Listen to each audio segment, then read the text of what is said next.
क्या संदेश देंगे जनता जनार्दन के? आपके पीछे पागलपन है जनता जनार्दन का, तो ये पागलपन के पीछे का राज क्या है महाराज? जय श्याराम, जय बागेश्वर धाम की, डॉक्टर हनुमान श्री दंदरुआ सरकार की जय। सबसे पहले तो संपूर्ण चंबल मंडल के परिक्षेत्र भिंड, दतिया, ग्वालियर, झांसी आदि आदि समूचे क्षेत्र से लोग इस पावन धरा श्री डॉक्टर हनुमान दंदरुआ सरकार के चरणों में हमेशा से जुड़े हैं और कथा में और विशेष रूप से आ रहे हैं। और श्रीमान जी, आपने कहा कि इसके पीछे क्या रहस्य है। पागलपन हमारे प्रति नहीं है, अपितु वर्तमान समय में अब ऐसी सनातन संस्कृति की जागृति आ रही है जिससे जो धर्म विरोधी लोग हैं उनके मुंह तोड़ जवाब देने के लिए सब हिंदू एक हो रहे हैं। ये उसका पागलपन है, सनातन की धारा का पागलपन है, बागेश्वर बालाजी की खुशबू, उनकी कृपा का पागलपन। महाराज, एक नाम के प्रभाव से, एक राम के नाम के प्रभाव से व्यक्ति का कल्याण हो जाता है जी। पूरे विश्व में अनेक धर्म यज्ञ हो रहे हैं, लेकिन जी। फिर भी पापाचार, अनाचार, अत्याचार क्यों महाराज? धर्म और अधर्म दोनों से हमेशा एक रहे हैं, दोनों हमेशा रहे हैं, कभी एक नहीं हो सके। अधर्म की शून्यता कभी नहीं हो सकती और धर्म की शून्यता कभी नहीं हो सकती। यूं मान करके चलिए, हमारी बुद्धि कहती है दोनों एक दूसरे के पूरक हैं। जब तक अधर्म नहीं होगा धर्म को कौन मानेगा, धर्म की महिमा कहाँ होगी? केवल धर्म ही धर्म हो तो फिर कौन बात करेगा, कौन चर्चा करेगा? रामचरितमानस में से आप रावण को हटा दीजिए, फिर क्या आप उतना रस ले पाएंगे? दोनों जरूरी हैं, विलन भी जरूरी है, हीरो भी जरूरी है। तो ये हमेशा से आदिकाल से परंपरानुअंतर्गत जो है धर्म और अधर्म की यात्रा चलती आई है। कभी कभी अपना झूठ का प्रभाव प्रभुत्व दिखा करके किसी छोटे परिक्षेत्र में अधर्म आगे बढ़ता है, पर सदैव जय धर्म की हुई, झंडा धर्म का गड़ा। और रही बात कि आपने कहा कि इतने कार्यक्रम हो रहे हैं फिर भी धर्म अपनी यात्रा, पापाचार सब कुछ जरूरी है। भगवान की लीलाएं हैं, ये भी जरूरी है। भगवान की कथा में धार्मिक लोग जहाँ नृत्य कर रहे हैं वहीं अधर्मी लोगों के मुंह पर मिर्चा लग रहा है। सबसे सरल माध्यम भक्ति का क्या है? सबसे सरल माध्यम साधु संगति, माता पितृ गुरु चरणों की सेवा, इससे सरल कोई भक्ति नहीं। किस तरह का अधर्म जो आज सामने आ रहा है उसको आप दूर करने की कोशिश कर रहे हैं? किस तरह का धर्म आज अधर्म सामने आ रहा है जी? वर्तमान समय में सबसे बड़ा अधर्म है सनातन संस्कृति को छिन्न भिन्न करने का। वर्तमान समय में जातिवाद की राजनीति फैला करके धर्म के ऊपर कुठाराघात करने का जो अधर्म बढ़ रहा है, इस पर हमारे भारत के संत, ऋषि, महापुरुष, बुद्धिजीवी, परबुद्धिजीवी एवं पत्रकार, मीडिया के जो भारत के चौथे स्तंभ के नारद की भूमिका निभाने वाले महापुरुष हैं, वो सब लोग अनवरत लगे हुए हैं सामाजिक समरसता, सामाजिक एकता, सनातनीय संस्कृति के प्रचार के लिए। तो वर्तमान में ये बहुत आवश्यक है और दासान दास लगभग किंचित मात्र सेवा कर रहा है। भारतीय जनता पार्टी भी इसी लाइन में चल रही है, तो क्या आपकी लाइन वही है? ये पार्टी की लाइन नहीं है, हमारी खुद की पार्टी है, बागेश्वर बालाजी की पार्टी है, जिसका नाम है हनुमान पार्टी, जिसका निशान है मुगदर। Vote for you my dear. Sir, धर्म और राजनीति इनका समागम होना चाहिए सर। धर्म और राजनीति, धर्म से राजनीति चलती है, राजनीति से धर्म नहीं चलता है। पूर्व काल में त्रेता युग में जब राजगद्दी शून्य हो गई, दशरथ जी का शरीर पूर्ण हो गया, राम जी बन गए थे, तब उस वक्त व्यास गद्दी यानी वशिष्ठ मुनि ने ही उस गद्दी को संभाला था। तो धर्म से राजनीति चलती है, राजनीति से धर्म नहीं है। और रही बात एक की कि दोनों एक होना चाहिए, दोनों एक दूसरे के पूरक हैं, बहुत आवश्यक है। राजगद्दी पर व्यास गद्दी ही शासन करती है। जब भारत के संतों के चरणों में राजनेता जाएंगे तभी उनकी बुद्धि शुद्ध होगी, विशुद्ध होगी, तभी वो राष्ट्र के चरित्र का ठीक से निर्माण कर पाएंगे। महाराज जी, आप सबसे पहले अपने से जुड़ने के लिए लोगों को राशन कार्ड छोड़ने का बोलते हैं। हाँ जी, शाकाहारी बनो। आजकल बीमारियों की मूल जड़ है गंदा आहार। आहार ही व्यवहार बदलता है। सबसे पहले हम आहार पर तीर मारते हैं और आहार की शुद्धि के बाद फिर व्यवहार पर वार करते हैं और व्यवहार के बाद फिर वह सदाचार में आ जाते हैं। डॉक्टर हनुमान के दरबार में आरोप लग रहे हैं, हाँ जी, राजनीतिक दल भी लगातार आरोप लगाते हैं। हाँ जी, और भी कुछ ऐसे लोग हैं जो अभी विगत वीडियो कुछ वायरल हुए हैं, हाँ जी, पर लगातार आरोप लगाते हैं जी जी। उनके लिए क्या है? उनको सेम टू यू कहेंगे पहले नंबर तो, आपको भी सेम टू यू कहेंगे और ये चलता रहेगा।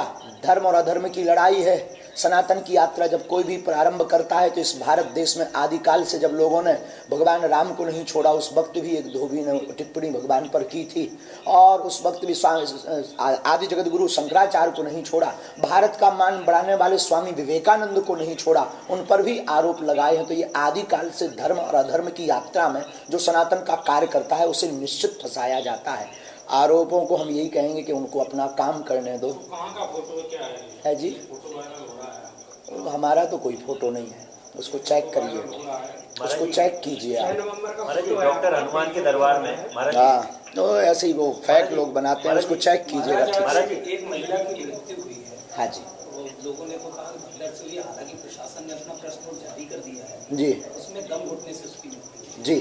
उनके लिए क्या? हम अभी जब अंदर थे तब हमें पूरी यात्रा का विस्तार पूर्वक पता लगा। मंदिर में थे, वहाँ समुदाय मंदिर में थी वह माता जी जो बताया गया, समुदाय बहुत था। सफोकेशन के कारण उनको हार्ट की दिक्कत पूर्ववत थी, जो उनके परिजनों ने स्टेटमेंट दिया है, और उसके साथ ही उस कारण से उनके श्वास रुक गई है। और यहाँ ऐसी कोई न भगदड़ हुई है न हो सकती है। प्रशासन की पर्याप्त व्यवस्था है और शासन प्रशासन को, पूज्य महाराज जी को बहुत साधुवाद। महाराज जी 14 तारीख को जब आप यहाँ पधारे तो आप पंडित धीरेन्द्र शास्त्री के रूप में पधारे जी। महाराज जी ने आपको पदवी दी महाराज की, महाराज के लिए क्या कहेंगे आप? वो साधु हैं, बुद्ध पुरुष हैं, महापुरुष हैं। चंबल के क्षेत्र का सौभाग्य है कि उनके सामने जीते जागते हनुमान जी, बात करने वाले हनुमान जी, स्पर्श भी कर सकते, बात भी कर सकते हैं। हमारी बुद्धि में तो हमें कई बार उनके अंदर हनुमान जी के दर्शन होते हैं, वो भी वृद्ध हनुमान के दर्शन होते हैं। एक गंभीर मुद्रा में जो हनुमान जी बैठे रहते हैं, एक भक्ति की मुद्रा में जब वो गंभीर बैठे, उस मुद्रा में हम दर्शन करते हैं। उनका जो प्रसाद है हमें हर्ष सहज स्वीकार है। और साधु के पास जाने से यही होता है, व्यक्ति काममय जाता है और राममय बनकर आता है। देश में युवाओं की बहुलता है। आप धर्म संस्थापक हैं और लोगों को सदाचार पे ले जा रहे हैं, तो लोगों को सदाचार पे लाने का तरीका तो ठीक है, लेकिन आप तो ठटरी बांध देते हैं। हाँ, बहुत जरूरी है ये प्यारे। ये बुंदेलखंडी भावनात्मक शब्द है, ठटरी ना बारे तो का हुई है काम भैया। जो बुंदेली शब्द आए कक्का, माताएं अपने लड़का की गुस्सा होकर ठटरी बार देती हूँ, कोनो मताई चाहत के लड़का बढ़ जाए। यस नो जवाब दीजिए, नहीं चाहती ना तो प्यारे भैया मोरो राजा, ये भावनात्मक शब्द है। हम काऊ की ठटरी नहीं बारे, ठटरी उनकी बारे जो अधर्मी है, वो अधर्मी की ठटरी बारना हमारे शास्त्र में सही है, आतताई बधारना। और महाराज जी छोटे से गढ़ा में, छोटे से धाम से शुरू होकर आज इतने विश्व में, देश विदेश में आपकी ख्याति प्राप्त हुई है, इसको लेकर क्या कहेंगे? ये गुरु कृपा है, हो सके तो आप भी पा लेना। गुरु के चरणों में लौटना शुरू कर देना, संतों के चरणों में लौटना शुरू कर देना। स्थान महत्वपूर्ण नहीं है, गुरु कृपा महत्वपूर्ण है। कब आपको रंक से राजा बना दे गुरु, कोई भरोसा नहीं। आपने एक टोपी के ऊपर भी एक बोला था, टोपी वाले भी नतमस्तक होंगे। आपका ये बचपन का एक मित्र है शेख, वो भी तो आप नतमस्तक है। युवाओं का देश है महाराज जी। गलत थोड़ी बोला है महाराज जी, हम असत्य थोड़ी बोले हैं महाराज जी। उसके पीछे कोई ना कोई। हाँ जी, यह विवेकानंद का देश है, यह सुभाष जी का देश है, Yes. यह युवाओं का देश है जी। युवाओं के लिए आप क्या कहेंगे? युवाओं को किस मार्ग पर चलना चाहिए, सन्मार्ग पर कैसे चलें? हमारे भारत के युवा ही भारत की दिशा और दशा बदल सकते हैं। तो युवाओं में ताकत है। भारत युवाओं का देश था, है और सदैव रहेगा। वर्तमान समय में युवा बहक रहे हैं पाश्चात्य सभ्यता में, पाश्चात्य संस्कृति में, नशा नाश कर रहा है युवाओं का। इसलिए हमने अनेक प्रकार के बीड़ा उठाए हैं। जो भी हमारे संपर्क में आते हैं हम उनसे कहते हैं कि प्यारे बेटा, टीवी या यूट्यूब पर आने वाले जो हीरो हैं ना, वो सब नकली दो कौड़ी के हीरो हैं। असली हीरो तुम्हारे माता पिता गुरु स्वामी विवेकानंद, सुभाष चंद्र और आजाद चंद्रशेखर हैं। उनको मानो, उनकी जीवनी पढ़ो, उनके पद कमलों पर चलो, उनकी आज्ञा पर चलो, तुम्हारी जिंदगी भी चार चांद लग जाएंगी, खूबसूरत हो जाएगी। महाराज जी में आ रही है जैसे आदि पुरुष था, उसमें हनुमान जी को लोग को ही पूरा बदल दिया। मध्य प्रदेश के गृह मंत्री ने उस पर काफी कड़ी आपत्ति वो की हमने भी ठटरी बारी मुंबई में, और फिर बार रहू की ठटरी। नहीं, इस तरीके की फिल्में क्यों बन रही हैं? इस तरह की फिल्में आदिकाल से ही ये जो है, अभी आपने ही हमारे ऊपर एक कहा था कि आपके ऊपर लगातार आरोप लग रहे हैं, ये शुद्ध फंडा है, इन लोगों को फंडिंग इसीलिए दी जाती है कि तुम भारत के संत और भारत की संस्कृति पर निशाना करो, इनको फंडिंग दी जाती है। ये जिनकी आप बात कर रहे हैं इनको मोटा रुपया आता है, तो टारगेट करते हैं कि वर्तमान में किसके पास लोग हैं, क्या कर रहे हैं। ऐसे ही हमारी भारतीय संस्कृति को बर्बाद करने के लिए ये दो कौड़ी के नचैया इस प्रकार का कार्य कर रहे हैं। इनकी ठटरी, इनका बहिष्कार करना चाहिए, इनको इग्नोर करना चाहिए ताकि इन्हें उनकी बुद्धि समझ में आ जाए। महाराज जी, भिंड को डाकुओं के नाम से बदनाम किया गया है, जबकि दूसरी ओर सबसे ज्यादा शहीद भिंड से हुए, और आपने जो भिंड को सुना था आज देखा है, तो क्या कहेंगे? बहुत अद्भुत। हमारे का जरूर कहा गया, वो देखो एक समय था, सबका अलग अलग समय चक्र होता है। ये सरकारों का भी तो क्षेत्र है, यहाँ सरकार संत महापुरुष भी हैं, ये संतों का भी क्षेत्र है, ये सच्चे सेवकों का भी क्षेत्र है, भक्ति का भी क्षेत्र है भिंड। हमने अपनी दृष्टि में जो देखा, अभी कल गए थे जहाँ नदी गांव, वहाँ यज्ञ हो रही थी, कोरीलाल कुंजवाल जैसे महाराज जी, मध्य में हमें रावतपुरा महाराज जी मिले, रावतपुरा महाराज जी ने सहृदय, और क्या अद्भुत स्थान बना। यहाँ पर दंदरुआ में तो लीला ही अलग है, डॉक्टर हनुमान में साक्षात श्री हनुमान जी विराजमान है। तो ये पूरा क्षेत्र प्रभुता प्रभुत्व साधना से भरा पड़ा है, साधन कम है, साधना बहुत अच्छी। सनातन धर्म के प्रसार में वर्तमान राष्ट्रीय सरकार का क्या योगदान है? वर्तमान राष्ट्रीय, वैसे राजनीति से हमारा कोई बहुत ज़्यादा कनेक्टिविटी नहीं है और इन सब चीज़ों से हम बहुत बचते हैं, पर राम मंदिर, काशी विश्वनाथ का ज्ञानवापी का मुद्दा उठाना और हमारे उज्जैन महाकाल का कॉरिडोर बहुत अच्छा है।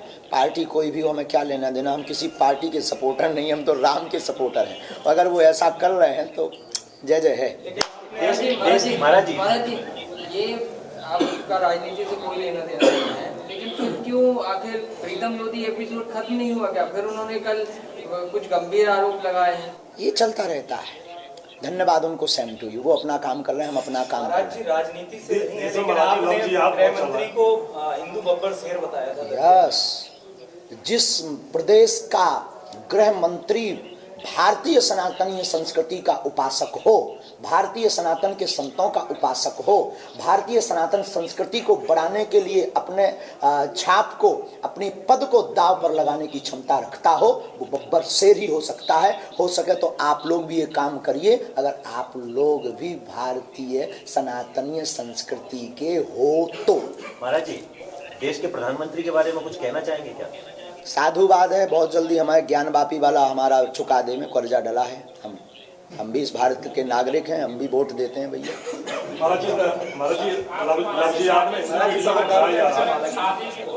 है अभी तो शांत है शादी का मुद्दा। धन्यवाद। जो लोग इतने बड़े यज्ञ करवाते हैं, यजमान आपके, उनके लिए कुछ शब्द कहेंगे आप? बहुत साधुवाद है इस आयोजन में, दंदरुआ सरकार के आयोजन में हमारे प्रिय और पूज्य दंदरुआ सरकार, पूज्य महाराज जी के प्रिय अशोक भारद्वाज जी की जो कार्य क्षमता, कार्यशैली, सहजता, सौम्यता और कार्य के प्रति जो उनकी दृढ़ निष्ठा है, संतों के प्रति जो दृढ़ निष्ठा है, निश्चित रूप से बहुत ही सराहनीय है। ऐसे आयोजन करवाने वाले के परिवार की जय हो, उनकी जय हो। और आप लोगों से भी प्रार्थना है कि ऐसे सच्चे सनातनियों का सपोर्ट जरूर किया करें। महाराज जी, जो हिंदू बेटियां हैं वो लव जिहाद में फंसकर जान जा रही है, हाँ ऐसी हिंदू बेटियों के लिए क्या कहना चाहिए? यही कहेंगे हम कि ये जो खो, हमें एक किसी संत की एक बात याद आ रही है, तेल का कनिस्तर हो उसमें हाथ डाल लेना, फिर तिल के बोरा जो होते ना, जो उनमें तिल बहुत सारी मात्रा में रखी हो, उसमें हाथ रख देना। जितनी तिल के दाने तुम्हारे हाथ में छप जाएं और दूसरे धर्म का व्यक्ति उतनी बार भी अपने बाप का सौगंध खाए, तब भी एक तिल बराबर विश्वास नहीं कर। धर्म परिवर्तन क्या अपराध है? बहुत बड़ा। इस भारत में वर्तमान में यही चल रहा है। तब तो हमने आदिवासियों के बीच में जाकर के कथा करना प्रारंभ की। इसकी रोकथाम यही होगी कि हम आप सबको निचले स्तर पर कार्य करना पड़ेगा। जो सबसे पिछड़े हुए लोग हैं, पीछे लोग हैं, उनको मंच पर आगे लाना होगा। और ये जो धर्म विरोधी कुठाराघात कर रहे हैं, आरोप प्रत्यारोप, इनकी ठटरी बारनी।